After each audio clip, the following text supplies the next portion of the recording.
Hello and welcome to the Game Theory Podcast. I'm your host, Sam Vecenie. Today, Andrew Schlecht is back on the show. Nothing makes me happier than seeing Andrew Schlecht back on the Game Theory Podcast, an unbelievable guest for an unbelievable time in the world. Andrew, you are there live in person at the in-season tournament in Las Vegas. We're going to talk about that at the top of the show.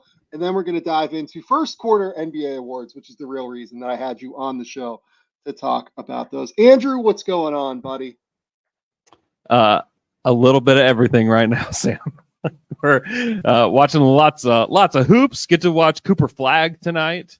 I get to join the Koopa Troopas as we discussed before we started recording. Cannot wait for that. Man, it's a crazy busy time of year. Getting ready for Christmas with kids, a little bit of everything, Yeah, man, it's great. So like I've kind of let people know on the vacation or on the podcast side, like I'm going on vacation next week to Bali. I've never done we're not doing Christmas Day away. Like we're coming back like 2 days before Christmas, but I've never done like the Christmas, getaway thing. So this is the closest I'll probably get. So I'm excited about that. It's going to be great. I got to be honest though. I was a little bummed out yesterday. Steelers lost. And then, yesterday I go and, my wife, she's not asked for much, but she really just wanted like a Coca-Cola yesterday in the beautiful country of Australia. Decided to have all sorts of random flat Coca-Cola things. So like we went to a McDonald's and sometimes the fountain machine's all fucked up, right? Yeah. And it just comes out watery. Yep. So the second time we went to the grocery store and I was like, okay, I'm going to get like the glass bottles. Those feel like the safest ones to have some sort of like good Coke experience. Flat as shit, right? Really? It's crazy. So then I go back to the grocery Southern store. Hemisphere. Wow. Killing me, right? I go back to the grocery store. I pull like a can of, the boxes of like 10 cans, 12 cans, whatever those are. Right. Yeah. So I pull one of those off the shelf, and before I pull it, right after I pull it to where it's like tipping off the shelf a little bit, right, I realize that it's been open. Right. So 3 of those fuckers come out and slide down and drop on the floor and go bam, explode all over me and all over the floor of the grocery store. I was one of those guys yesterday that literally exploded. No. Cans of Coke all over the floor of a grocery store. Wow. So wow. Shout out to the folks that had to clean that up here in Australia. I was very sorry. Shout out to Coca-Cola. Man, what is going on there? Yeah. And by the way, the cans in the box were still a little bit flag. We got to up the Coke game here in Australia. I don't know what's going on. I don't know what's happening. That would never happen in the U.S. Never, ever would that happen in the U.S. I'll tell you that. Can you imagine? Can you possibly imagine? There would be riots in the streets. No. Yeah, there would. There would. Unbelievable. Okay, so you're at the in-season tournament. Yesterday, you got to see 2 games in person. The first one, the Indiana Pacers defeat the Milwaukee Bucks to move to the in-season tournament finals in a fun, close game, much like the first game that the Indiana Pacers won against the Boston Celtics over in Indiana. Or no, was that in Boston? I can't remember. Who knows? Who can possibly look these things up? Yeah, I thought it was in Indy. The second was a blowout. The Lakers blew the doors off the Pelicans in every way, shape, and form. I'll give you the floor here. What was the biggest takeaway for you yesterday at the in-season tournament? I mean, it's really about the Tyrese Haliburton coming out party that's been happening over the past couple of weeks to the rest of the NBA world. We've been watching Tyrese for a while and know how good he is, but now the entire NBA fan base gets to see him play and know how awesome he is and know that he's like an engine unto himself for the Indiana Pacers. And he was incredible yesterday. Closed the game for Indy, knocked out the Bucks, and the Bucks very much wanted to win that game. So another takeaway for me is that the Bucks were upset, and there were reports coming from Chris Haynes, which we really just know means coming from Damian Lillard, that there was an argument in the locker room with Bobby Portis yelling at Adrian Griffin. And does that like totally alarm me? Not really. There's been a lot of weird stuff going on with the Bucks, certainly. Like the Terry Stotts thing is weird. Like that's the big thing, isn't it? Yeah. Like there is that piece of it that like if this was a one-off, it'd be fine. But you have the Terry Stotts thing. Yeah. You have them like true. him not realizing to play drop coverage, and then the players going to him and being like, hey, you need to play drop coverage. Like we're getting our ass kicked on defense. What are we doing here?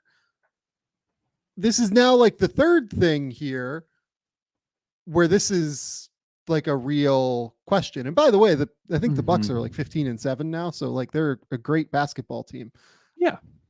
They're a great basketball team that might not be getting the best coaching though.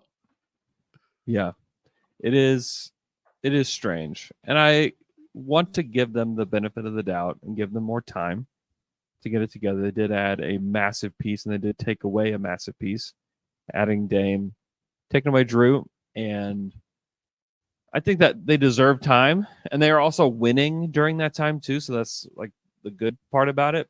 But I just wonder how tenable of a situation it is for Giannis and Chris Middleton and Brook Lopez, who have been guys that have just done it in-house for so long. Where like, yeah, we're not talking to anybody, you know, like, we're dealing with this as a group with the coaching staff, with the front office. We're not airing things out with reporters as we walk out of the locker room, you know, which is what was happening yesterday. And so I wonder how that specific piece will be handled amongst that group. But, you know, I also think it's a good thing, like that they really wanted to win and that they weren't just like, whatever, we're cool, you know, we'll go home. Like they were pretty dejected after that game and like believe they should have won. And if not for some miscommunication, what they called like not organizational as like the team, but like they're just not organized enough on offense. And like that's been like the biggest problem with them is like that's stated from the players that they just don't have it together. Yeah, and like it felt like what I was reading into the, you know, quotes that Chris Haynes, you know, stated or whatever, is that they wanted like more coaching in terms of like sets being run. It felt like too late in games, like, you know, hey, when defenses are doing this to us, we need to counter and do something else. And like it didn't feel like necessarily we knew what that was. Like, or like, you know, the players, I don't know, maybe the players had ideas. It just wasn't necessarily shared in the article. It is interesting though, that we're at that point where the Bucks, you know, it does keep coming up. We're now like at number 3 here in terms of the coaching flags that keep it's true flashing and blaring. I want to talk about Tyrese Haliburton because we don't want to spend a crazy amount of time on the in-season tournament, right? So Tyrese Haliburton, in the 2 tournament games so far, he has scored 53 points, dished out 27 assists, grabbed 17 rebounds, has 0 turnovers in these 2 games. What in the world? Like, that's the craziest stat to me. He's shooting, I think, 56, 40, 100. We're going to talk about awards here momentarily. Tyrese Haliburton has been a top 5 player in the league this year, and I just need everybody to know that. Like, I've mentioned that on the show previously. I've mentioned it on Twitter. Like, I've talked about it. This is a dude right now. And he is the kind of dude where the Pacers now organizationally need to be shifting into like a competitive space, in my opinion. Not to say that they aren't competitive now. I think their roster is quite fun, and I think they've done a really good job of hitting on like really smart marginal inefficiencies, right? Like everybody thought Aaron Naismith was a throw-in to the Malcolm Brogdon deal that brought them a late first-round pick. No, Aaron Naismith is turned into like the guy in that deal. Now he's closing games for them. You remember when Buddy Hield requested a trade in the preseason? Yeah. That was a thing that happened. Yep. Now he's closing games for a team that's in the in-season tournament finals and has been really, really good. And starting now. Who knows? Yeah. Yeah. And starting, and who knows where that goes. So look, the Pacers supporting cast has been great. I don't want to shortchange Miles Turner. I don't want to shortchange any of these guys. Obi Toppin has done a solid job playing as like a starting 4-man as well. They've done really well. Haliburton's the driver though here. Like everything is Tyrese Haliburton within this offense. It is remarkable. What was it like watching that in person? Oh, I mean, he was just picking the Bucks apart. I mean, if he wasn't picking them apart with his passing, he was getting to the hoop. I mean, he has these scoop layups that look really difficult, but the thing about Tyrese is like he makes difficult things look really easy, and he does them with such joy. They're just like it's impossible not to have fun watching him play basketball. Yeah, his ability to drive and finish well at the hoop, I think, is one of his more underrated skills, because he's definitely, I mean, he's so good at that. And then clearly a great shooter and a guy that just gets everybody involved in ways that are so helpful for them. Like he gets it to Buddy Hield right in the shooting pocket. He knows how to throw alley-oops to Obi Toppin in a way where Obi's just going to go up and go get it. Like the fact that he is like specifically knows these guys, and you can tell like he's probably studied with them. Like, how do you like the ball thrown to you? Where, when, in what situations do you like the ball? If I'm throwing it to you in the corner, where do you want to catch it? Like those are the things that like really smart point guards do. And I promise you, Tyrese Haliburton's doing that and that's a part of like not turning it over too. Is like he's such a smart processor of the game that he can do all of that in real time. And they've created the best offense in the league because of him. And and the starting lineup is so perfect for him. You have the floor spacing, you have extra playmaking with Bruce Brown. And they have everything they need. I think Carlisle deserves a ton of credit. Yep. One, to bench Ben Mathurin after, was it like 11 or 12 games, I think, where it was just like, this isn't working. You look at the lineup data through 12 games, like, this isn't working. And he switched it. And he deserves a lot of credit for that, because that's not easy, especially to a guy who was like a high lottery pick, who probably thinks he deserves a certain amount of shots and a certain amount of possessions. I think there's some of the value there with having a veteran coach. That's just like, I don't care. Like, you're going to the bench. I don't care where you're drafted or what's going on. I think, all of those things really stuck out to me yesterday as I was like getting to be around the Pacers a little bit and then just watch them in person for the first time this year. And I loved the fact that yesterday we got to see Adrian Wojnarowski on ESPN report, like, Tyrese is starting to make his case to other players. Come play with me. Yeah, I'm going to get you paid. I'm going to make you better. You're going to play a fun style of basketball. Like, that's a great pitch. Like, truly, that's a great pitch to be like going to play with Tyrese Haliburton. They have all the cap space in the world this summer. They have real trade assets that they're going to be able to move if they want to at the deadline to be able to go get somebody. Truly, it's a pretty fantastic pitch, man. Like, that he is going to put you in the best position, that once you sign this deal, he's going to set you up for the next contract. Yep. That you're going to win. Like, we're proving that right now, right? It's got to be a defense conscious guy, I think. But they can go get they can go pay guys. The name is obviously OG Anunoby. That's the name that has been connected there for a while. He's an expiring contract, after this year. I think it lines up really, really well. We'll see if Toronto moves him. Obviously, we'll see if he ends up hitting the free agency market. You never know, right? Yep. Let's move to the other game now. There's been a lot of talk about Zion Williamson. I think that's like the prevailing story, it feels like, after that game. Yes. So if you go to the Game Theory YouTube channel, please do that. Go subscribe. Game Theory Podcast with Sam Vecenie. Go hit that subscribe button.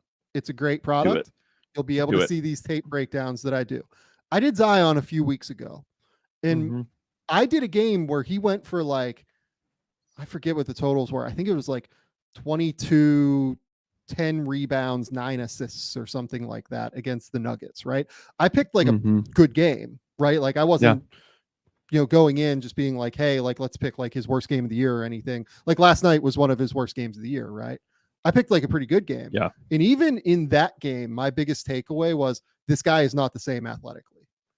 Like that is the biggest thing. You watched Zion at Duke. It was this person should not exist as a human being.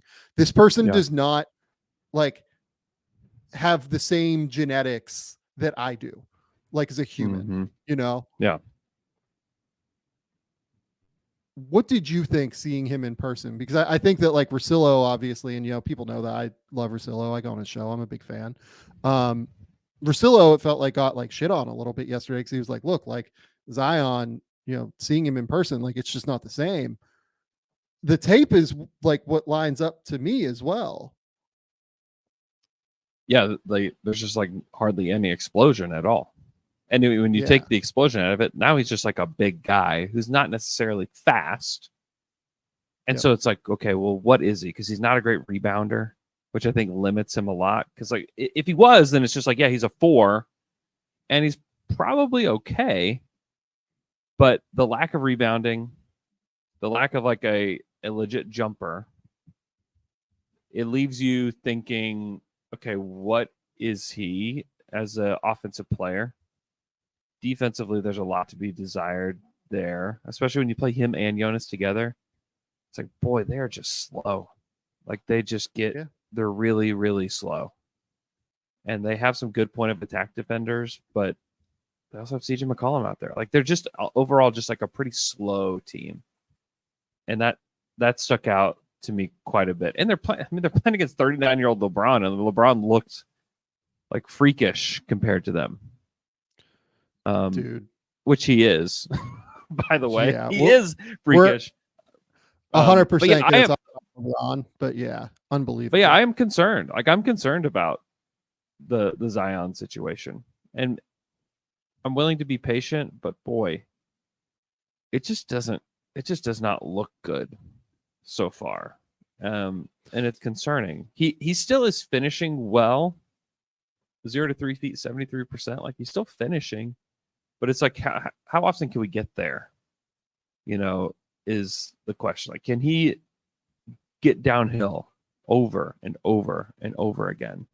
Which is what he was. I mean, last year, and I remember watching it, the game against the 76ers, where he got hurt, but it was like he was putting together a masterpiece. Like, oh my god, it's unbelievable. He's so special when he's right. He really is. And it's just kind of sad that he's not able to get there as much. I mean, this is a career low in shots from 0 to 3 feet for him, percentage-wise, by a lot compared to his like first and second year. And then it went down even last year, and it's down even further this year. So it's not even so much like what's he shooting there, because he's shooting a career high from 0 to 3 feet. But it's volume is such a big deal, in the league, whether it's like 3-point volume or if you are somebody gets downhill, like how often are you getting to the rim? He's just not getting there quite as much. And so that's where the concern is for me, is like, can he still get there enough to make it matter for the opposing teams? I thought Shaq had some interesting comments yesterday. I'm just going to pull those up now. Duncan Robinson and your good friend Hakeem Olajuwon. And you couldn't do it. I couldn't do it. Okay. So, because you know why? Because I realized I wasn't like working as hard as I thought I was. I want to make some points about Zion. Okay. Does not run hard. It's not a diss. It's going to be a lesson from one great big man to another guy that could be a great man. Does not run hard. I had the same problem my first, second year. I thought I was running hard. Because Charles talked about this all the time. My talent going to get me 20. But when I start going to 20, 30, and 40, it's because I start doing certain things. He doesn't create easy points for himself. I saw a couple times we had a couple guys at the basket. He don't seal, right? He doesn't demand the ball. Like, you got a small guy, and we talk about all the time, barbecue chicken alert. Charles talk about all the time, you can't let a little guy guard you. And he doesn't have that look. Like, I'm not the greatest athlete ever, but I know a look when I see it. In every sport, I know a look. Tiger Woods had that look. Jack Nicholson had that look. You know what I'm saying? Like he just doesn't have that look. And first and foremost, the thing that caught me there was the fact that he was like, Jack Nicholson had that look. What did Jack watching from the Lakers courtside? He had that look as he was out here as a fan watching the Lakers. He had that look in One Flew Over the Cuckoo's Nest. Yeah. He had that look in The Departed. He certainly did. He certainly did in accent. that movie. Yep. He certainly did. As the Joker. I mean, come on. But really, though, like the substance of what Shaq is saying there, I think matches the tape. Like truly, yeah, people will get on Shaq for that. Like people like to get on Shaq and these older guys for being hard on some of these players. Guys, it does truly match the tape. And it's frustrating. Zion needs to really just get serious about it again. Like that it feels like that is where this is going, right? And the Pelicans have real decisions to make. Like Brandon Ingram is a free agent after next season. They need to figure out, like, what are we doing? What are we building toward? What do we have here in Zion and Brandon? What do we have here with some of these young guys like Herb Jones, like Dyson Daniels, like Jordan Hawkins, right? Trey Murphy is a stud, and they're going to have to pay him 9 figures here coming up soon because he's unbelievable. So they're going to have to figure that out. And that's a real factor, I think, moving forward. I want to talk about the Lakers, but maybe we'll transition into the awards talk now because I want to talk a lot about the Lakers, particularly their 2 best players during the awards section. So maybe we'll do that. Let's take a quick commercial break. Then we'll be back and we'll start doing awards.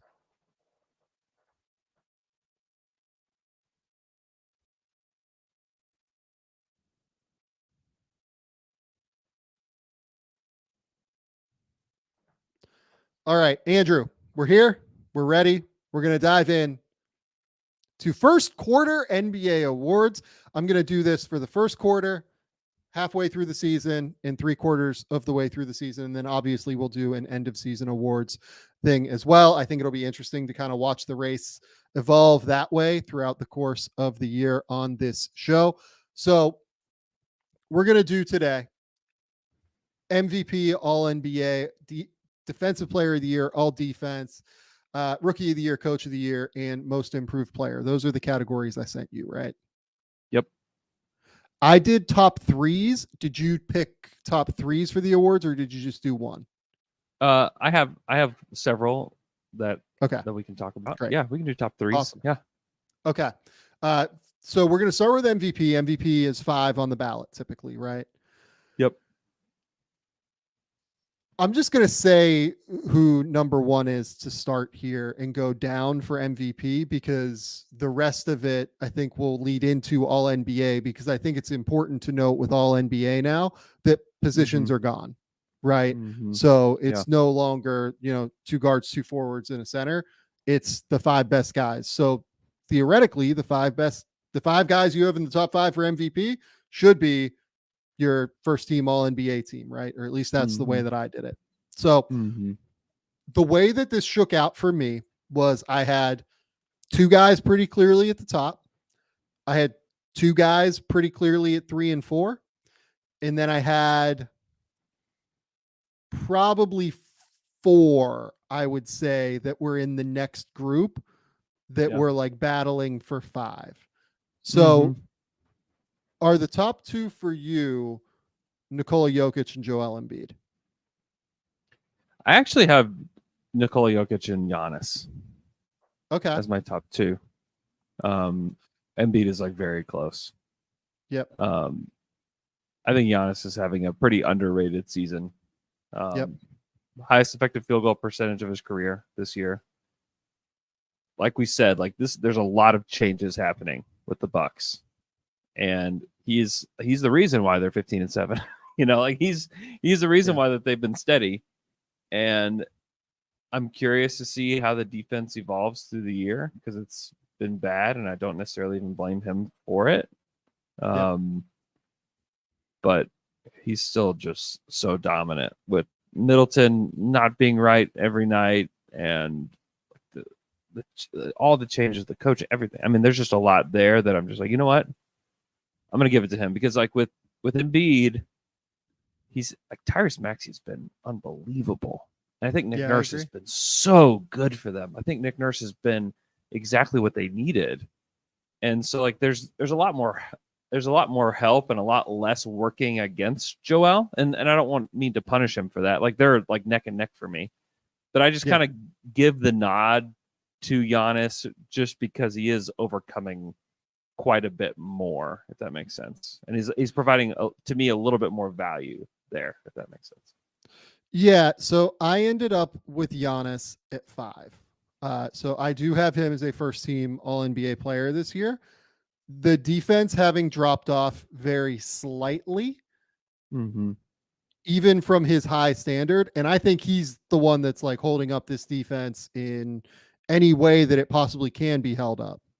Yeah. I do have him at 5 for now, though, because I think the defense has been a little bit worse.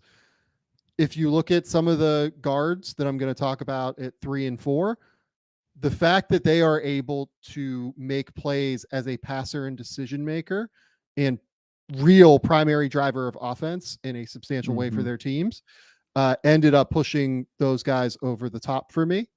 But I had Giannis at 5, and I have Giannis as a first-team All-NBA guy. I think Giannis has been unbelievable this season in leading the Bucks to this 15-7 start in spite of many of the challenges that they have had. So I have Jokic at 1. So you also have Jokic at 1, I would imagine, right? Yeah, there's no contest right now. Yeah, it's really, really hard to talk about Nikola Jokic on some level to me because it's hard to not sound boring, I think. Like... Yeah, he's averaging 29 points, 13 rebounds, 10 assists right now. He's shooting 54% from the field, 78% from the line. Honestly, the efficiency numbers have dropped like very, very slightly. And like because of that, I think there is a case that the guy I'm going to have like in that 3-4 range has been very, very slightly better than him offensively this season. I think that the fact that Jokic plays center as opposed to point guard gives such a different dynamic to the entire team in terms of the way that the Nuggets are able to operate and able to invert their offense and able to account for myriad things that defenses pose to them. I think Jokic is very clearly the best player in the league right now. I truly I think that it's not all that close. Yeah. And he makes it all look so easy, because it kind of simply is easy for him. He's just similar to what we were talking about with Tyrese earlier. Like he just processes the game faster than everybody else. That's just like simply it. Like he just understands the game better than everybody else and plays it in a way. He is only thinking about winning. He's like only thinking about how he can win. This year he's having to score more than he did last year, and I think he kind of needs to. That's right. And I think he's learned that. He's taken a lot more shots this year, which is like good. Finally, part of me wishes he would care a little bit about getting that 0.2 assists added to his total so that he could average a triple double, because I think he could very easily do that. But he doesn't care. He didn't care about that, Sam. Like he just doesn't, which is just like that 0.2% is just like a testament to him. And that because I think most guys would look at that and be like, let's do this. Like I can, over the next 5 games, I can get that. Especially him. Like he could do it if he wanted to. If that's what he cared about, that's what he would do. Could do it in his sleep. Yeah. But he's entering into like his prime, which is what makes it a little bit scary for everybody else. And he's not dependent on athleticism, as we all know. But is going to be able to play this game for a long time, as long as he wants, because he is just so smart and has ridiculous touch. And it doesn't, his shot is like, he's funny to watch. Like he's, some of the shot, the way his shot looks, it can just be so comical. I just love watching him. I love watching this Nuggets team. Like they've done such a good job of putting this team together. But yeah, he's the best player in the league. And I'm with you. I don't think it's that close. And I think that we're like entering an era where that's going to be the case for a little while. So here's the reason that I think Embiid is like pretty clearly number 2 for me. Mm-hmm. Nick Nurse has done a fantastic job of actualizing that 2-man game between Tyrese Maxey and Joel Embiid. But I think more than anything, what Embiid has gotten more comfortable with and has improved with, I think in part because of the space that Nurse allows them to play with his incredible scheme that they're operating with. Like they run a ton of empties where he's getting the ball in the middle of the court with, a little pocket pass from Tyrese Maxey, and then he's able to survey and figure things out. He's been drastically better as a passer this season than I've ever seen him before. True. It's true. It's still nowhere near Jokic level. It's still nowhere near, that kind of like elite level echelon. Mm-hmm. But this was coming from a level with Embiid, frankly, where I thought it was pretty below average a lot of the time. Like you look at his assist to turnover ratio, 2020, 2021, it was like 2.8 to 3.1. Like it was negative. Yeah. It was negative in 2019-20 as well. He is slowly but surely improved in that way as a passer and playmaker for his teammates and the ability to read the floor. This year, it's taken a big jump to where I think he's been a little bit worse defensively than what we've seen from him in the past personally. Not a ton worse, but just a little bit. I think the passing and playmaking more than covers for that. And on top of it, you still have a guy who's leading the league in scoring here. 33 points per game has been fantastic. Joel to me is, the number 2 guy in the regular season, at least. I think he needs to prove it a little bit in the playoffs, but in terms of regular season basketball, I think that Joel has proven himself to be the number 2 guy. Yeah, I think like some of it is he's recognizing double teams so much faster. And like that's not like some of this is Nick Nurse, like that's not Nick Nurse. Like that's also just like Joel getting better. I agree. And like the way that he and Maxey work together it's seamless, it's flawless. It's it's winning basketball too, like between those two. And like there was a lot of speculation about, Harden led the league in assists last year, and Harden did this, and like how are they going to do without him? Like boy, like their chemistry is so much better than Harden and Embiid's chemistry ever was. And so, like this is it's a very good. What happened to them is a very good thing. Yeah, it's so much more direct. Everything is so much more direct instead of Harden, kind of pounding the ball into the ground for possession after possession from time to time, right? Mm-hmm. Everything's based off of movement with Maxey. They're trying to get into things quicker. They're trying to get into things in a very direct manner. And I think that's really helped their offense free flow into itself much better. Mm-hmm. Okay. Yeah. The number 3 and the number 4 guys here is where we start to have a fun conversation, I think. Mm-hmm. I have Tyrese Haliburton at 3 right now. I have Shai Gilgeous-Alexander at 4 right now.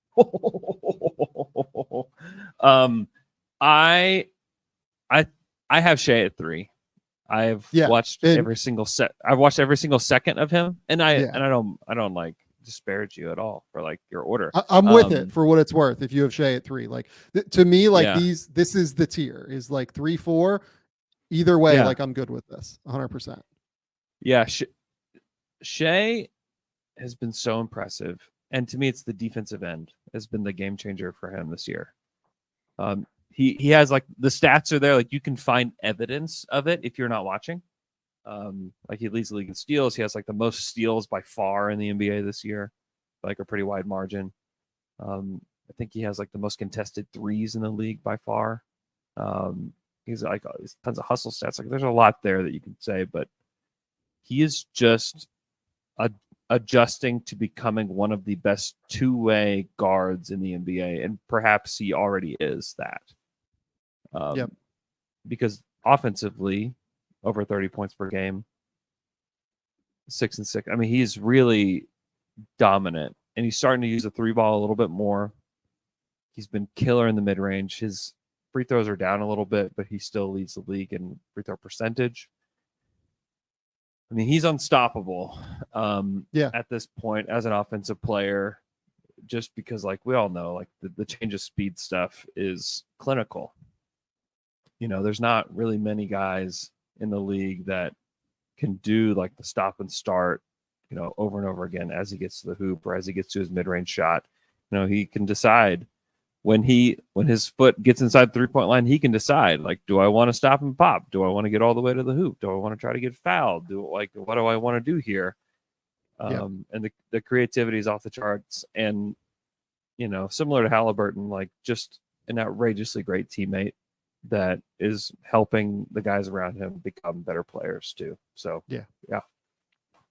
yeah, I think that's completely reasonable.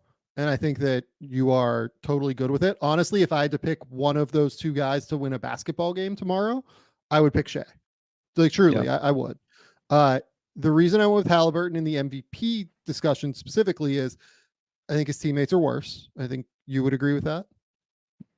Yeah, I would say that they are worse as far as like ceiling goes.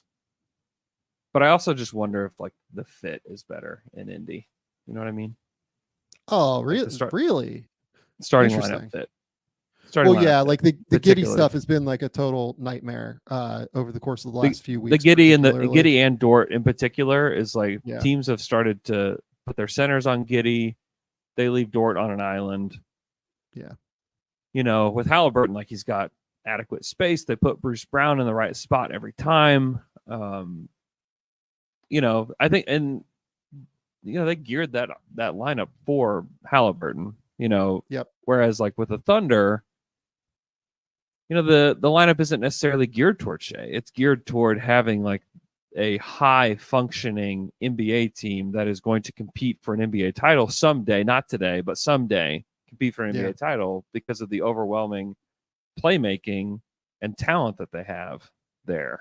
It's going to take time for it to gel. And I still, we don't have to get into the Giddey portion of it, but like there's going to be bumps in the road, and there were going to be bumps in the road, with the Thunder, and some of it is just their age.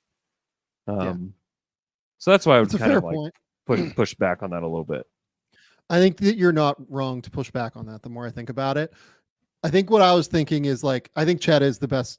Like if you put the other, guys on the roster, like into a group. Yeah. Chet's the best player out of, the Thunder and Pacers guys. Mm-hmm. I think I would take Miles next. And then I think I would take Jalen Williams. Mm-hmm. Yeah. You know what? Like the Pacers are deeper with dudes. They're deeper. They're deeper just because like, I mean, Dort's a good player, but I don't know that I think I might take all the other guys on the Pacers over him. Same with Giddey right now.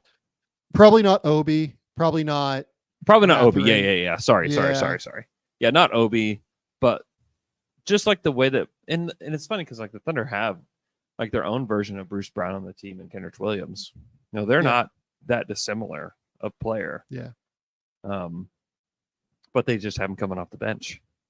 And then they have Isaiah Joe. They have Casey. They have their Isaiah Joe, which is their Buddy Hield. Yeah, I mean they have their version. They actually have their version of the Pacers starting lineup on the roster already. They just don't deploy it. But part of that is just that they have a lot of talent spread throughout, and maybe they will eventually need to make the Mathurin move that they did, that the Pacers did with Giddey. I think that's where it's headed. Like they're going to have to do that. Like they need to take Giddey out of the starting lineup because Houston, I think particularly showed the blueprint on what to do. Like you just play Şengün on him for, I think it was like they played him on him, for a substantial portion of that game. So on him, but also off of him. No, like didn't guard him. Like truly did not guard him. Yeah, I mean it's just like, hey, Şengün, keep an eye on this guy, but like also like be in drop coverage. Yeah. No, Josh is gonna have to shoot. Okay, so Haliburton here currently is averaging 27 points, I think 12 assists, 2.4, 2.3 turnovers per game, something in that ballpark, right? Mm-hmm. Mm-hmm. Do you know how many people have ever done that in league history? Is it 0? It's 0. Do you know how many people have ever averaged 25 and 10 with under 3 turnovers in history? Oh gosh, I don't know. It's 0. Do you Is know it how still many 0? people have averaged 24 points and 9 assists with under 3 turnovers per game? Is it also 0? It's also 0, but Nikola Jokic is also doing that this season as well so far. So it's not that Haliburton is, doing things that people haven't seen. He's blowing like things out of the water that we haven't seen before in terms of combining pull-up shooting, scoring, decision-making and passing and driving transition playmaking for his teammates, and elite level decision-making on top of it. Mm-hmm. Do you know what Tyrese Haliburton's shooting splits are, Andrew? I don't have them right in front of me, but they're absurd.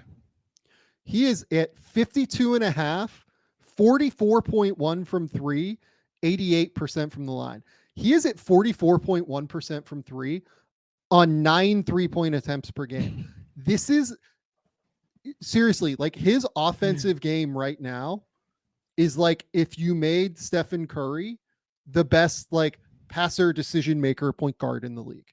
That's what I think like people haven't understood. And I don't think the shooting is going to hold up to that level at that volume, just to be completely honest. Like I think he'll probably be at like 40, something like that. But like I don't think he's going to be at like 45, right? Yeah. You throw in the fact that 12 assists in like 2.4 turn. What are we doing? 12 assists, doesn't ever turn the ball over. And like more importantly, and this is like something that Steph does too, is that they both lead in such a way that everybody wants to follow. Yeah. And like that to me is so important for the future of the Pacers franchise because it literally changed everything about the way the Warriors function. Yeah. Is the way that Steph Curry leads. It's not only the shooting, but it's like that everybody would do anything for Steph Curry. And like the Steph comp, like there's definitely game wise, there's some things about it that are much different. But leadership wise and joy wise, like it's the same stuff. Like it's the same blueprint. That's to me is like one of the most interesting things. And we talked about it earlier. Like he's gonna recruit guys to come play with him. And that's what the Pacers are really lacking, like just like one like real dude next to him, where it's like, hey, it's Tyrese Haliburton and fill in the blank that are going to dominate the Eastern Conference. And whoever that is, I don't know. I mean, you mentioned OG. I don't know that OG necessarily like hits that level of what they kind of need, but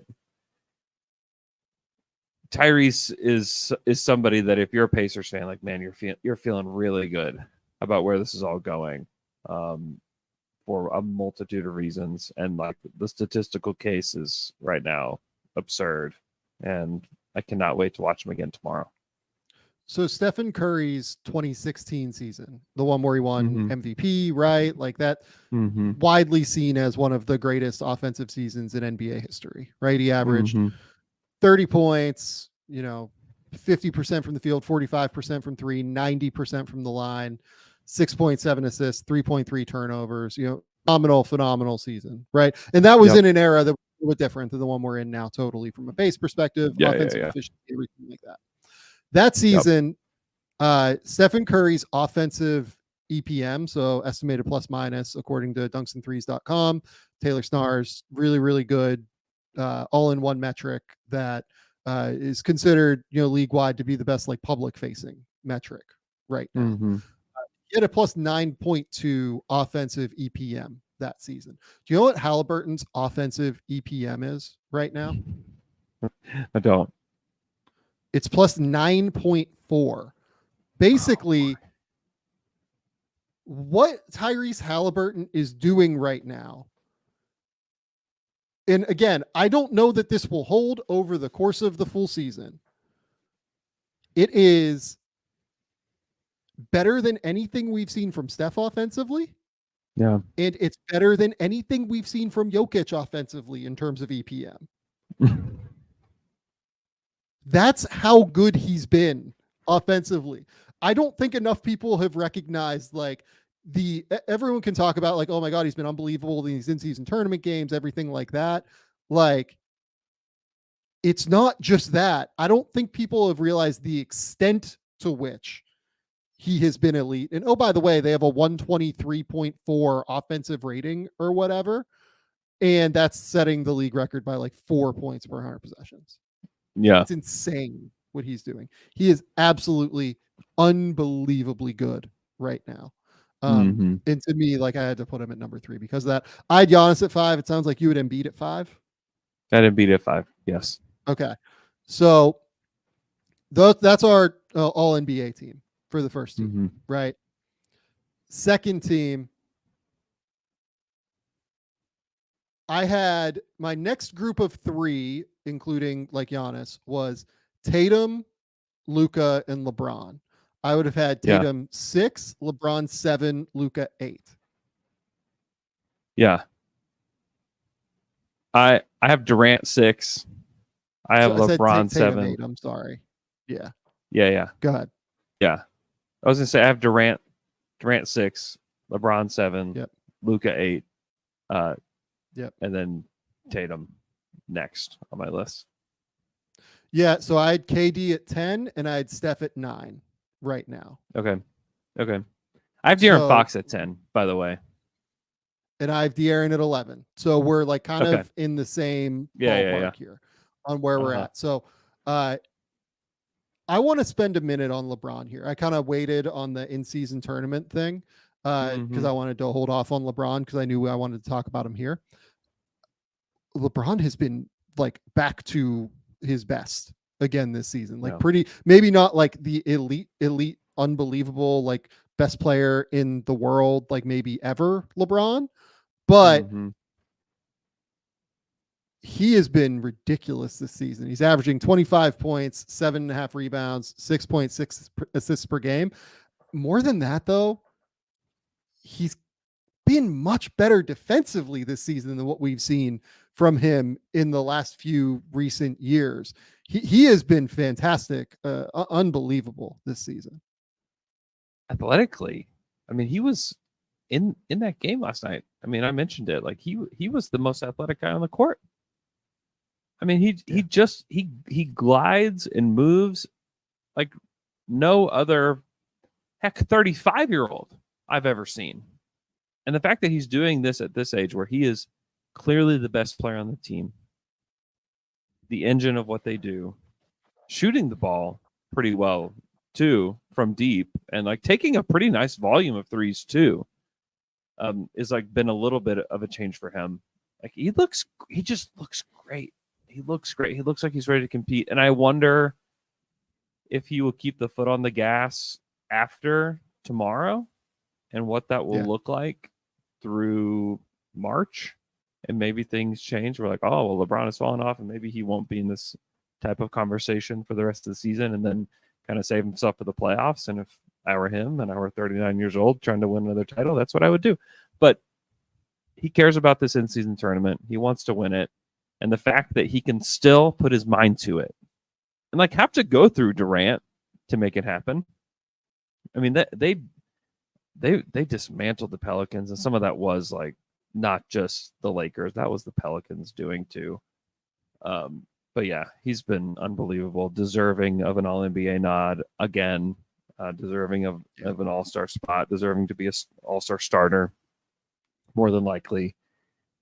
He's been absurd, and it's amazing to watch him. Like to be able to watch him through the years, and get to see him do this in person still at this. Like I feel so blessed myself just to be able to watch him play in person. Because like what we're watching is unprecedented. Like we talk about like a lot of unprecedented things with like Jokic and Haliburton and all these guys. just what he's done longevity wise is so unprecedented. Like we may never see this ever again. We may never see a player that's this great for this long. And I feel like one of our themes here throughout the show is like intelligence. It's like that intelligence is just doesn't wane at all. And it's his athleticism is like probably the most impressive thing. It's like, I can't believe he can still do that. Like, I can't believe he can still get up like that. At what age do you think LeBron would still be like a top 40 player in the league because of that intelligence? It truly might be like 47, 48. Yeah, like that. I was gonna say like 47, 48. Isn't that crazy? Like that's so crazy. That's so crazy to me. Like I think like mid 40s he'd like drop off of, like all NBA for sure, right? Like he's too good of a passer. He's too good of a rebounder. Like he's becoming a good shooter, like a better shooter as he gets older. It's like why not? It's going to come down to like, what does he want? Like, what does he want? 100%. Yeah. Like that's what it'll come down to. It's not going to like, he's going to stop playing and there's going to be like, like there's a lot of meat on the bone there for LeBron if he wants it. Yeah, there really is. Like he if he really wanted to, he'd be able, the thing that might drive him, what if he just decided like, okay, fuck it. Like nobody's ever going to break the records I wanted, like that I have. Nobody's ever going to come close to the scoring record again. He could do it. He could do that. He really could. Lock it all up. He could lock it all up if he wanted to. Yeah. Like he could make it so that like nobody's within like 10,000 points of him, I think. That'd be nuts. That'd be I wouldn't crazy. I wouldn't put it past him to do it either. I really wouldn't. I don't know. It's just going to depend on like how long he wants to play. Like honestly, I think a piece of it depends on like, is Bronny in the NBA and like does he really want to play like an extended period with Bronny? Right. We'll see. Yeah. Okay. That's true. Tatum, Luka, Steph, KD. Those are the guys I have. You have Fox in this mix. Let's go with anybody that you want to talk about there is fine with me. I love what De'Aaron Fox has done, and he's missed a little bit of time so far, but there's just a little skepticism around the Kings going into the season. Like, are people going to figure them out? Are they, they had such luck with their health and yada yada yada.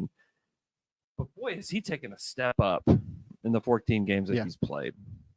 I agree. He's 35-6 basically, over 1.5 steals, taking 8 threes per game, which is a career high by far, making 35%, which is he only outdid that his second year in the league, which he wasn't taking that many.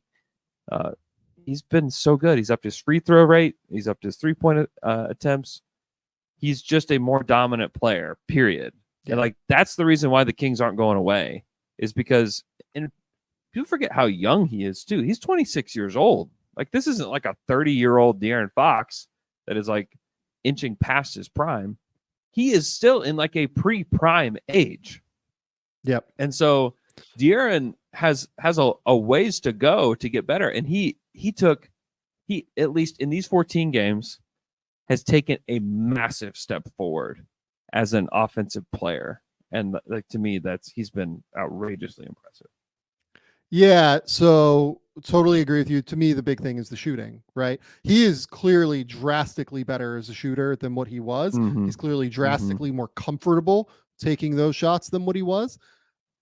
Look, it's 14 games. I want to see exactly where it settles in terms of him. Mm-hmm. Like if he's a 36% 3-point shooter on 8 attempts per game, when you throw that with his speed, with his synergy with Domantas Sabonis and, handoffs, screening actions, things like that, he is unstoppable. Like he's completely unstoppable. I gave Steph the nod over him purely because like Steph has played 19, he's played 14. On some level, like I do think the results matter on this, which is why I went, Fox on third team. But there was no way I could get De'Aaron Fox past like 11, even having not played that many games at this point, comparatively to everybody else. He's been unbelievable. And by the way, like Luka's been unbelievable too. He's averaging like 32, I think, it's like 32, 8, and 8 right now. 49% from the field, 39% from three, 76% from the line. The big thing with Luka is always where the pull-up shooting is going to settle in, right?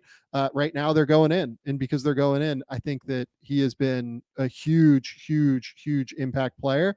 The reason that I went with somebody like Haliburton over him, you could point to neither of them are great defenders, both on like extreme offense caliber teams, not great defensive teams, right?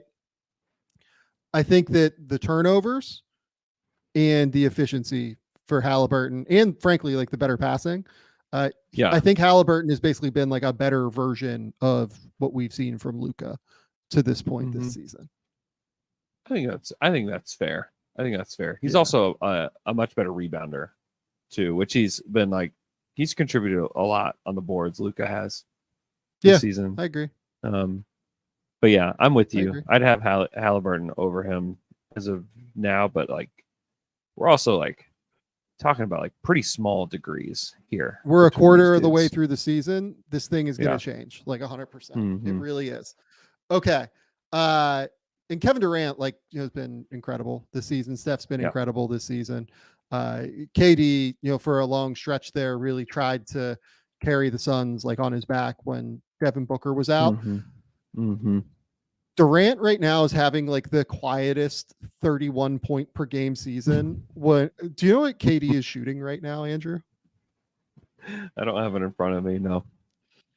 He's shooting 52, 50, 90. He's absurd, man. He's so good. Been unbelievable. Yeah, he's been unbelievable. That's crazy. Next group for me, I have a big group, honestly, of like 8 to 10 guys that I think you could have on the third team. I had Fox on the third team. You had Steph on the third team. That was our one shift there. I have Tyrese Maxey. I have Anthony Edwards. I have Paul George. I have Anthony Davis.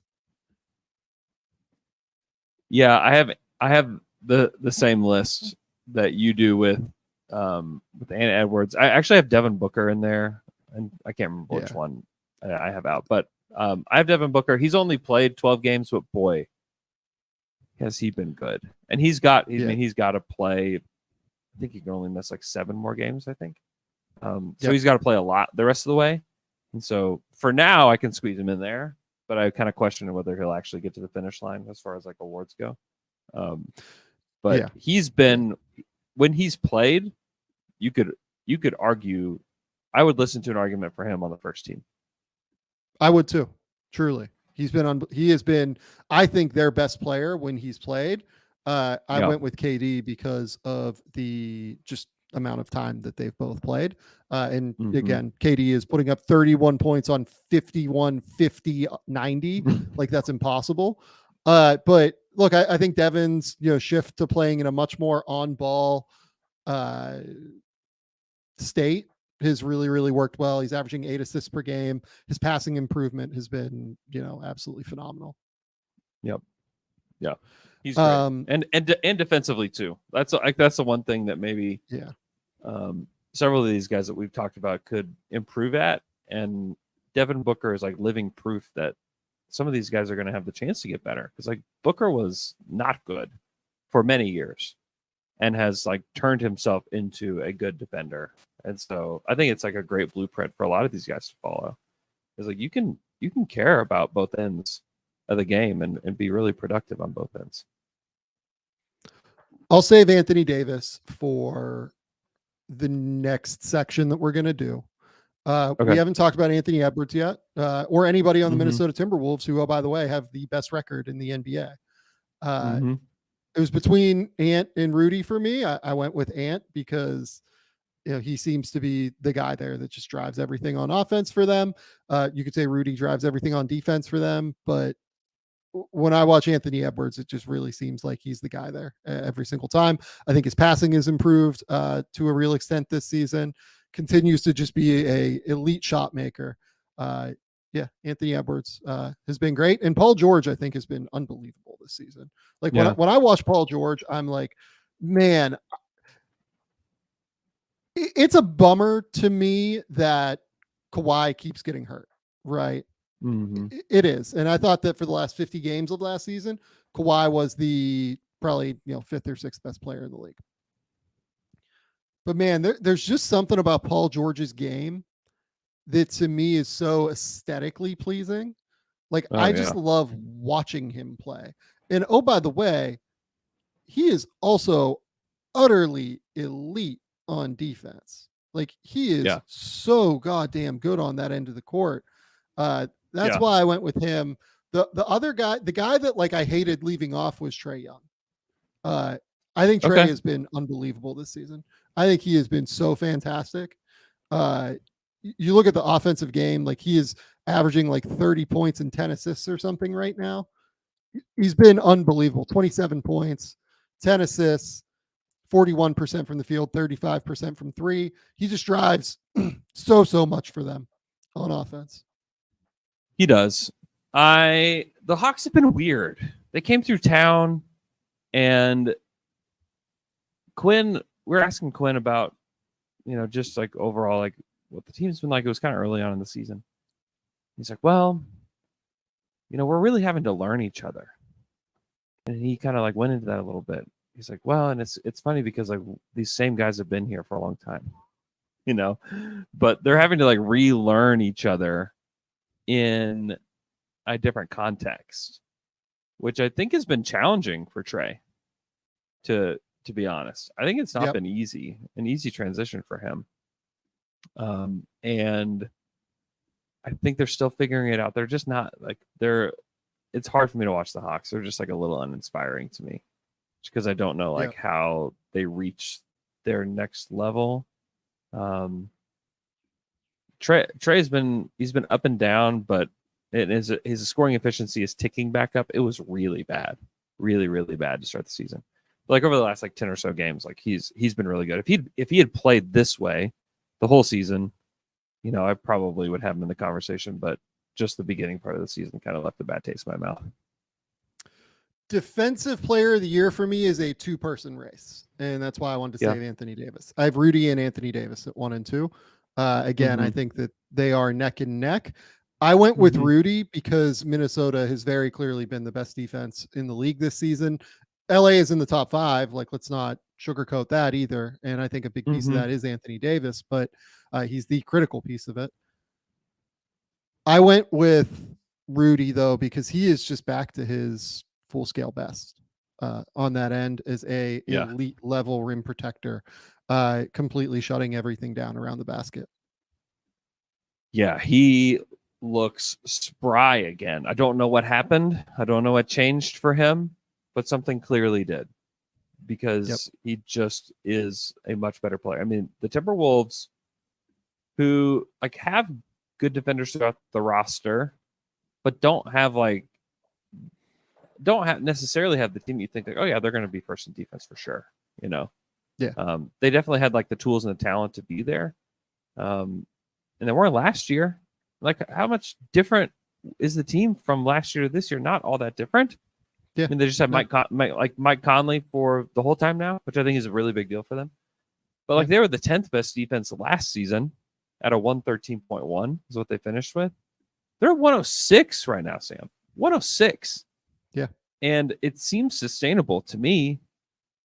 Like, they're so good. I mean, I've seen them a few times this year, and Rudy is back to putting fear in the hearts of these guys that he's playing against.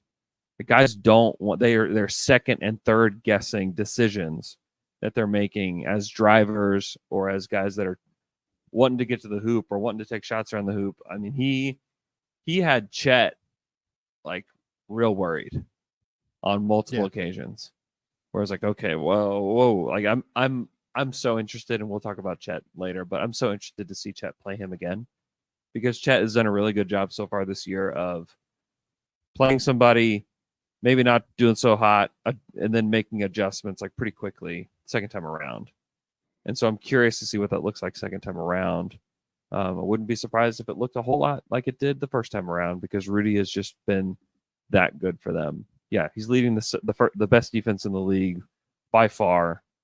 The rebounding is absurd. The rim defense is absurd. I just think like he's having like a resurgent season. Like this is what the vision was last year. Yes. And it did not happen. Whether that be for, it could just be that they needed time. It could just be that like mentally they weren't in the right spot. I know being traded is probably not a whole lot of fun, I can imagine, for these guys. And it just may have taken time for Rudy, but he's back and he's one of the best players in the league. Like, he should be an all-star. He should be, number one for defensive player of the year. Yeah, I don't think it's that close. I think AD has been definitely awesome, but I just don't think it's particularly close. I think this is not even a two-man race. I think it's if this is what it's going to be the rest of the season, it's Rudy's award, like the end. The guy that we haven't mentioned yet is Karl Anthony Towns. And yep, I want to give Karl Anthony Towns some love here, not on defense necessarily. He's been a little bit better on defense this season for sure. He's there positionally and is at least like not getting destroyed every single game. But offensively, he started like quite poorly, and that was definitely a storyline, right? Sure. I think it came to a head in a game against Boston where they won the game, but he ended up with like 7 points and only played 27 minutes and went 3 for 10 from the field. Since that game, he's averaging 24 points, 9 rebounds, 3 assists, shooting 57% from the field, 52% from 3, 90 from the line. Karl Towns has been unbelievable for about a month-long stretch now. And I want to give him flowers. Like I couldn't really get him into all NBA. I couldn't get him into any of the categories here really. But I just wanted to mention, like, I think Karl has been unbelievable this season. And I really do want to kind of show him flowers and show him some respect here. Anthony Davis this season, to me, he just continues to be like the most versatile defender among bigs in the league. The switchability, the ability to protect the rim, the ability to be a primary rim protector, the ability to play different ball screen coverages. It just completely changes what you can do defensively when he's out there. His ability to impact the game in that way is just such an enormous piece of what makes them special, I think, on that end.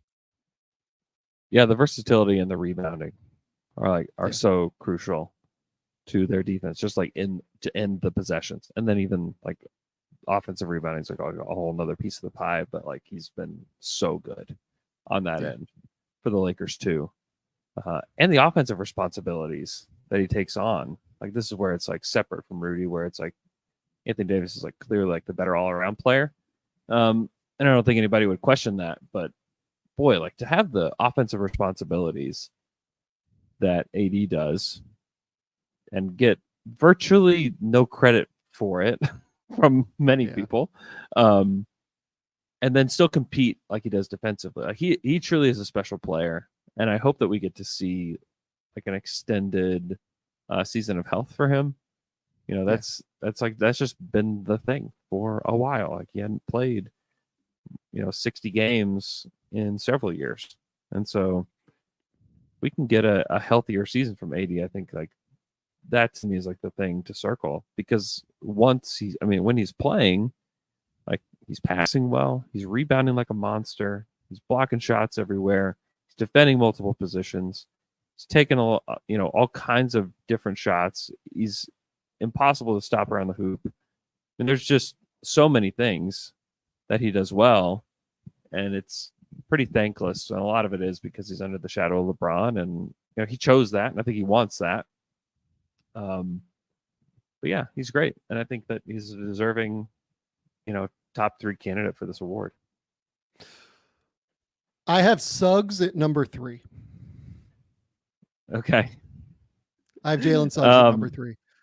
They have been phenomenal on defense this season. I think he keeps the whole thing with his energy, his activity, his aggression, his mentality, and his motor out there. It's energy. It provides the energy every single time, right? He is, to me, the reason that they're a top 4 defense in the league as much as anything else. I also think like Goga Bitadze has been like super underrated for them on defense. Goga's good. Like, Goga's good. I talked to Dave before about Goga every single week. Dave and I talk about Goga every single week, and yeah, he's good. Like if maybe Wendell Carter comes back. I mean, not that they would want to trade him because like you just probably rather have that guy on your team. But like they could probably get a pretty decent return for Goga. There are a lot of teams that could use him. I have some takes on that I'll save for another podcast. We can't dive into that because I have some takes. Who did you have at number 3? I have Herb Jones, number 3. Yeah, great. No, Herb Jones has been unbelievable. Did you list Herb as a forward or a guard? I listed him as is like becoming a trend from guys that I listed him as basketball player because like especially as a defender. Yeah, like it depends on what team it is. Yeah, it's not even dependent on like it's only dependent on like who's on the other side and what does Willie Green want him to do, because the options are everything with Herb, just because he is so relentless. He's so quick. He's got such long arms.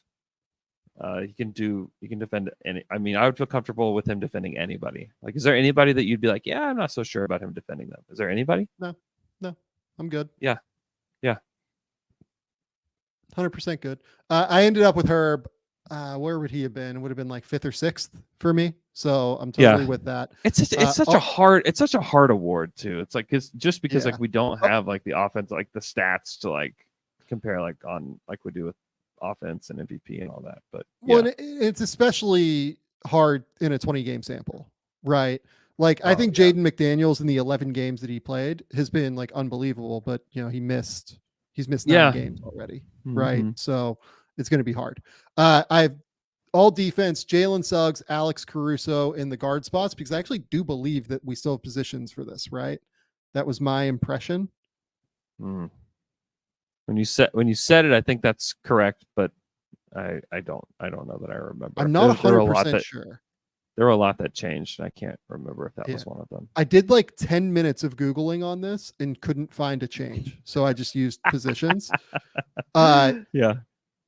Okay. So Jalen Suggs and Alex Caruso at the guard positions. Anthony Davis and Evan Mobley, by the way, I think has continued to be unbelievable on defense for the Cleveland Cavaliers this season. Very good. Has been great. Yeah. By the way, like the big thing with Evan Mobley has typically been, but like, how do you separate Jared Allen from him, right? Jared Allen missed the first few games, and I thought Evan Mobley was fantastic in those games as well defensively. We got to see it. Did a great job. Second team, I have Shai. I have Dylan Brooks. I have Herb Jones. I have Jaren Jackson Jr. I have Bam Adebayo. What does your teams look like? B, anywhere you want to go there? Well, I'm kind of curious where you have Chet in this mix. Yeah, did not place Chet because I used category fraud to get Anthony Davis on the first team as it was. Yeah. And I still felt like AD, Bam, and Jaren were the 3 that I like really, really needed at the center spot. And I still used like category fraud to get like Jaren out of the center spot, which I feel like he's played like a pretty decent amount of this season. Yeah. I mean, I guess you're like, sell me on Jaren. I mean, that team has been absolutely like horrible throughout the course of the season, but it has nothing to do with their defense. They're still in the top 8 in the league defensively.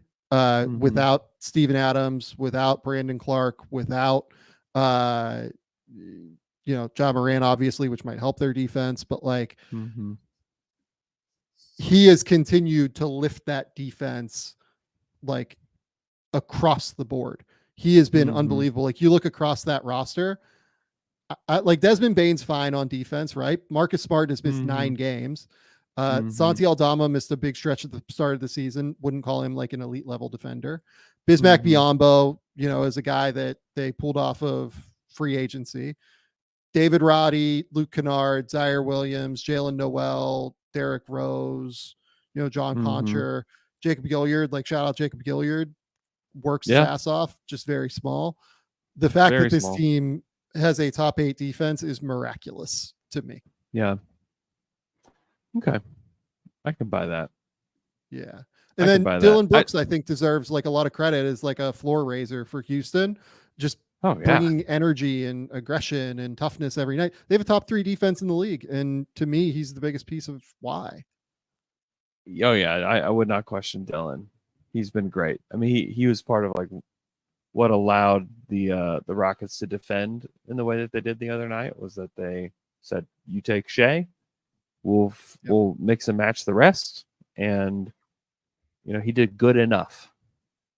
Yep. He is that disruptive, and he is a floor raiser defensively.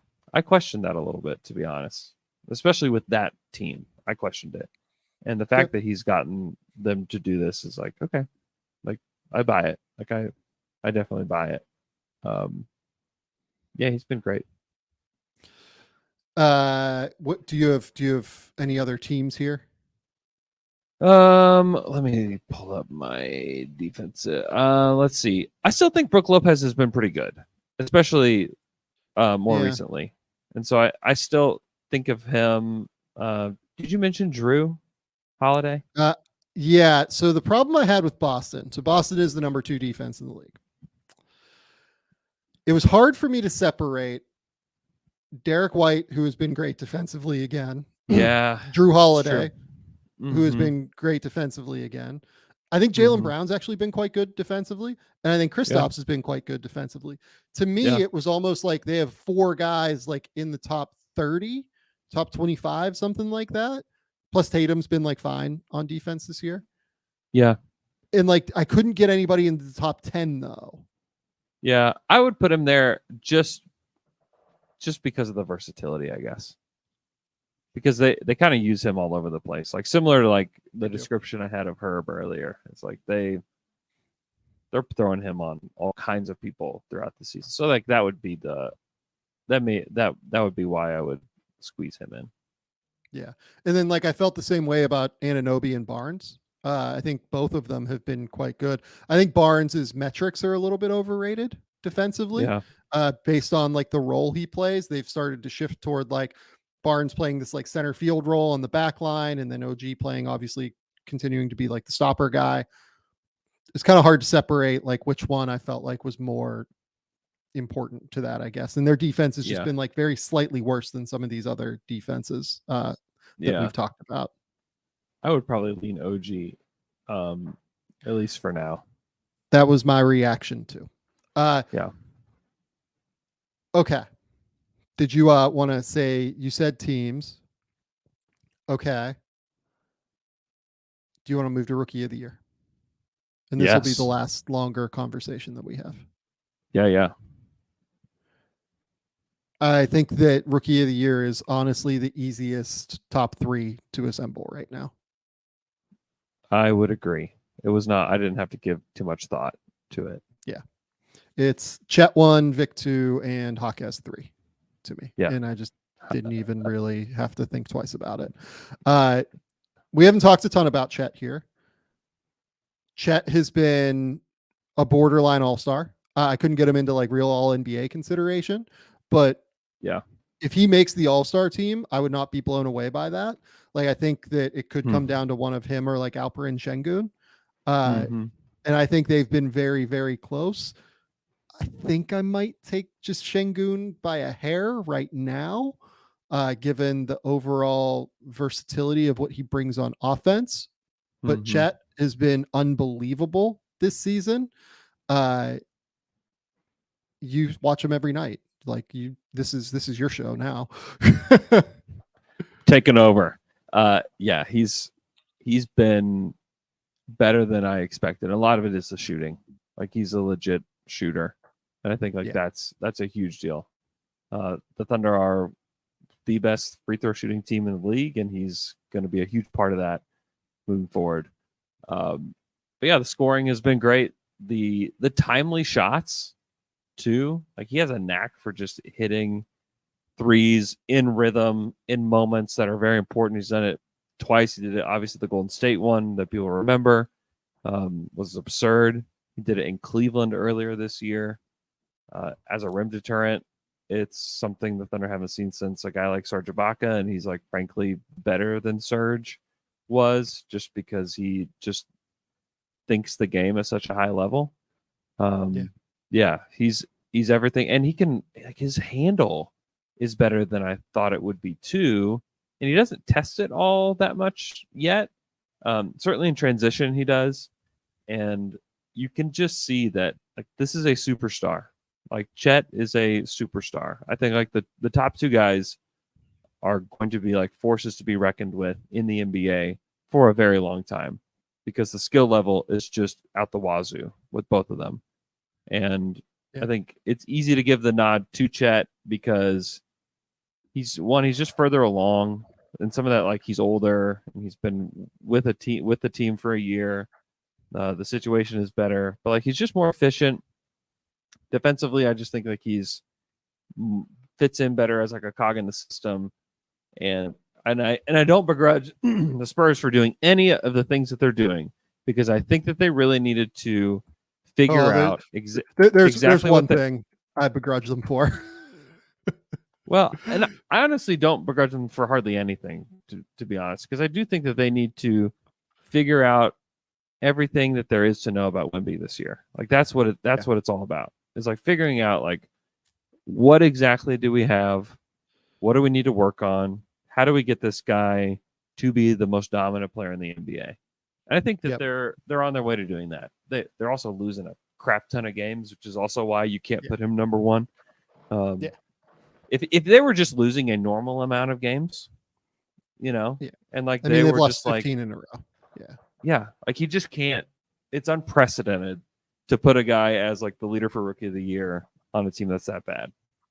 It's honestly, they should send like Monty Williams and the Detroit Pistons like the nicest bottle of champagne imaginable, because if it wasn't for the Pistons being a total dumpster fire, San Antonio losing 15 straight would be an enormous story right now. Yeah, that's true.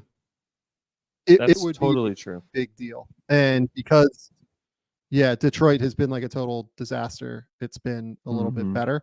The big thing for Chet is he's just not shooting well, but he's not shooting well even on like, open shots. He's shooting like 22% on catch and shoot shots right now.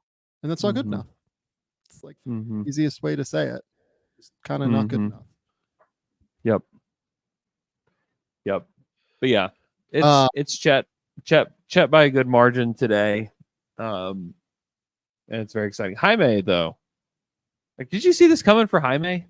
Like, I've been, since you asked me to do this, I've just been weirdly curious, like your thoughts on like Jaime from last year at UCLA to this point in the season with the Heat, which is probably unsustainable in some ways, but like he's been so good.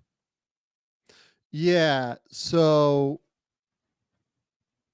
he's doing essentially literally the exact thing he did at UCLA, which you don't expect for a rookie coming into the NBA, maybe is the way to put it. I think a big thing for his success, and by the way, like it's a credit to him that he fits this Heat culture stuff. Like, don't get that twisted. A big piece of his success is finding a coach in Eric Spoelstra that's willing to lean into what he does great. Instead of trying to instead of trying to fit Jaquez, who has this kind of unconventional game, into a box, he instead has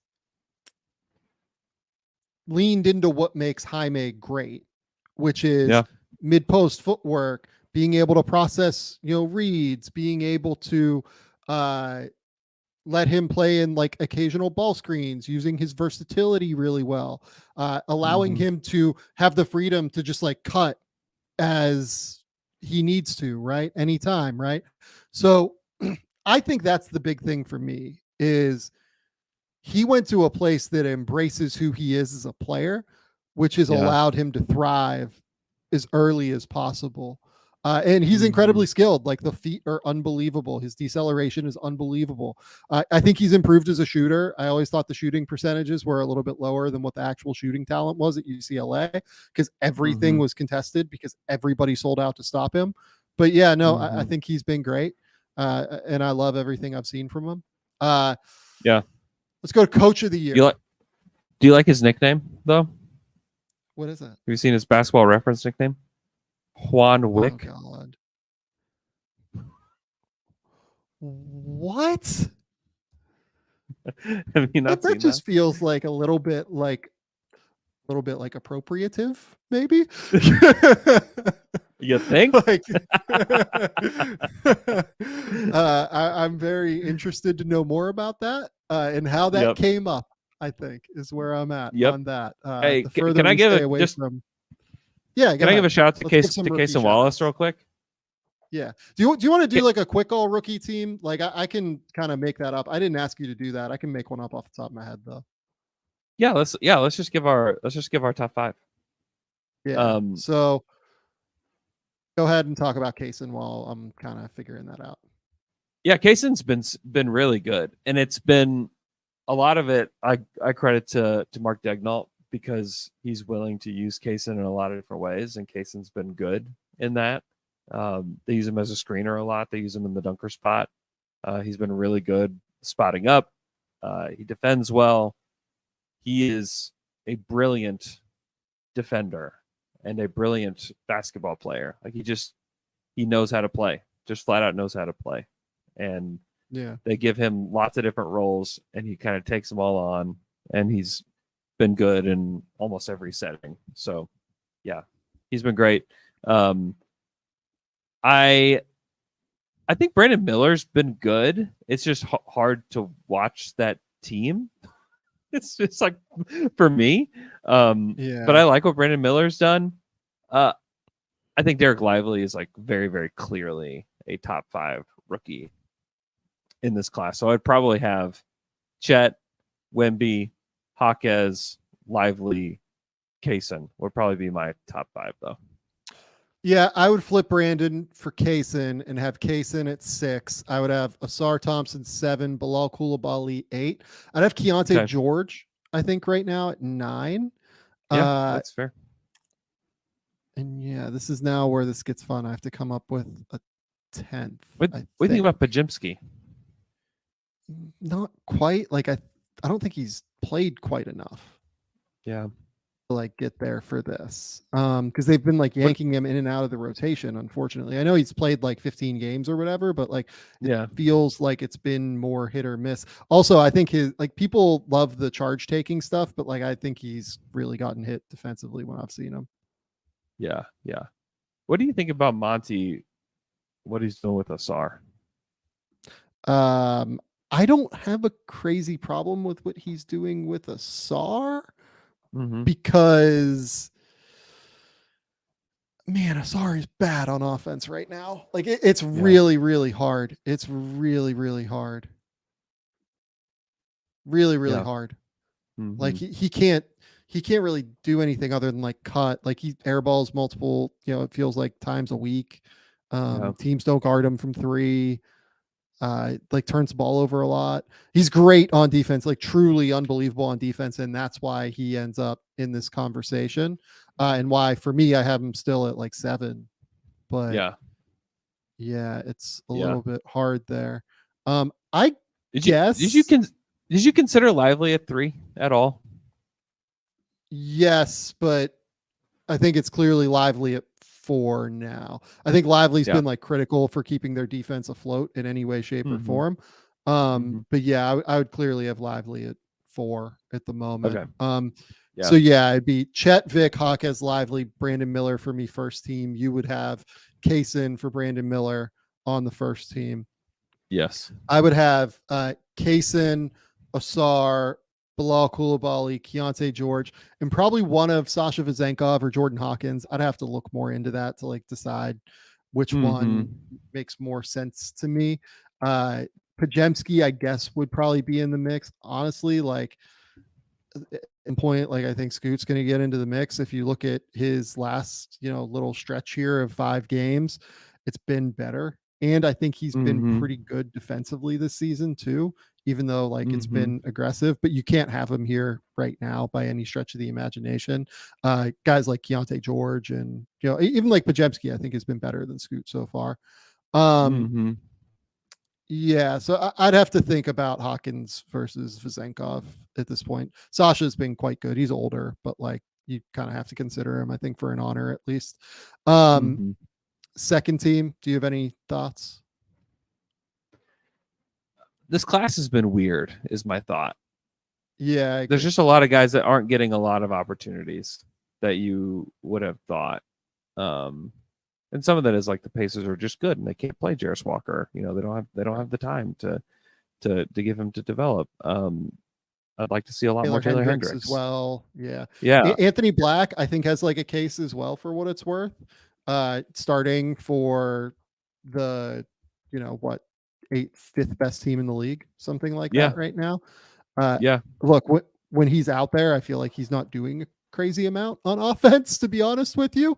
But he's not. Yeah. He has been very impactful on defense, at least, and moves the ball.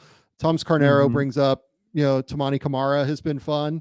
I agree. He's been really great on defense. If this is an all rookie defense team, he'd probably be number 2 or 3 behind Chet and Vic. He's been great. Maybe Asar as well. He'd be first team all defense rookie, but the offense I think is a real drag for him. Yeah. Sasser. I'm just like trying to think of guys that play, that's Sasser's kind of like been fun. Yep. That's just kind of hard. That's the hard thing is like, there's so many guys that were picked in the first round that just don't even play. Right. And that's normal. Rookies are bad in the NBA typically. So this is why we don't melt down about rookie seasons for guys.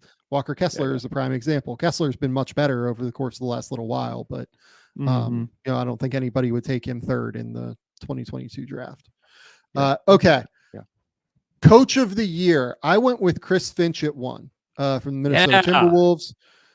The reason for that is pretty simple. A, they have the best team in the league right now, 16-4. B, that's a complicated roster to try and make work. Karl Towns and Rudy Gobert trying to make that fit work together. They've dealt with, Jaden McDaniels being out of the lineup here, trying to figure out like the hierarchy of that team as well with Anthony Edwards, leaping into stardom now. That could be a problem with guys like Karl Towns and Rudy Gobert. Hasn't been to this point, right? They've been relatively healthy outside of McDaniels to this point, but I love everything I've seen from Chris Finch. I think he's a creative offensive mind that has really found a way to, make the defense truly elite. Yeah, I will echo that. Second, I have Rick Carlisle for things that we mentioned earlier, where he's just like pushing all the right buttons and this team is just clicking. And when you watch them, you think, oh my gosh, like the Pacers are getting everything out of this roster that they could right now. And like that to me is like what a good coach does. So like Rick Carlisle.